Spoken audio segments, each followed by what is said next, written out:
అంత ప్రవాహం దొరికితే మంచిదే, దొరకదు కదా. అంచేత మీ దగ్గర కమండలం ఉంది కదా, ఆ కమండలంలోకి ఆ మంచు ముక్కలు తీసుకోండి. తీసుకుని ఒక్కసారి నన్ను ధ్యానం చేసుకున్నప్పుడు నా మూడవ కన్ను ఉంది కదా అగ్ని, ఆ అగ్ని స్పర్శ దానికి తగులుతుంది. తగిలినప్పుడు ఏం చేయొచ్చును అంటే ఆ ముక్కలన్నీ కూడా కరిగిపోతాయి. శ్లోకాలు 20 ఉన్నాయి, మనకి సమయం చాలదు. అప్పుడు కరిగిపోతాయి కదా, కరిగిపోతాయండి. తాగడానికి ఉపయోగమే ఉండండి.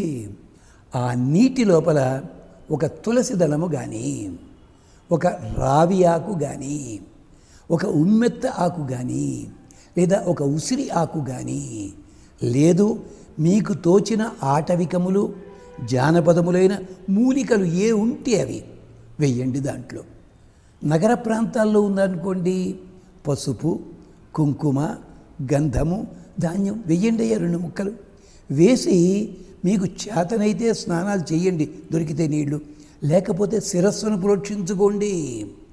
ఎన్ని రకాలు చెప్పారో తెలుసా అండి? 32 రకాల స్నానములు చెప్తూ దాంట్లో వివరించారు. మరి ఎప్పుడైనా మీరు కార్తీక వైభవం చూస్తే దాంట్లో 2 అధ్యాయాల్లో చెప్పారు ఇది. అంటే పరమశివుల వారంతటి వారే అందరికి అందించారు. అలాగే ఇంకో మాట కూడా చెప్పి స్నాన వైభవానికి వస్తాను. రాముడితో మాట్లాడుతున్నాడు లక్ష్మణస్వామి. అప్పుడప్పుడు భరతుడిని తిట్టేవాడు పాపం. హేమంత ఋతువు వచ్చింది, నదిలో స్నానానికి వెళ్ళి రాముడు వణుకుతూ భరతుడిని జ్ఞాపకం చేసుకున్నట్ట. అదేమిటి ఏమైంది? ఏం లేదు, సుకుమార శ్రీమాన్, చాలా సుకుమారుడు భరతుడు. తెల్లవారుజామునే వెళ్ళి నీటిలో స్నానం చేస్తాడే, ఎంత కష్టపడుతున్నాడో. ఎందుకు తెల్లారుదామని ఎందుకు పెడతాడు, ముందే పెడతాడు అన్నట్టు లక్ష్మణస్వామి.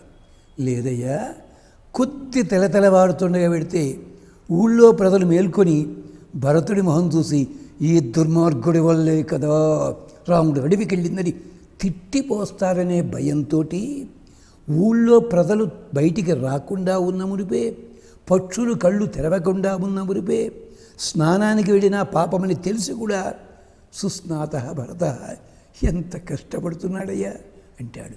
అంటే చూడండి, స్నానం వెనకాల ఎన్ని రకాల గాథలు, ఎన్ని రకాలుగా ముళ్ళు వేసుకు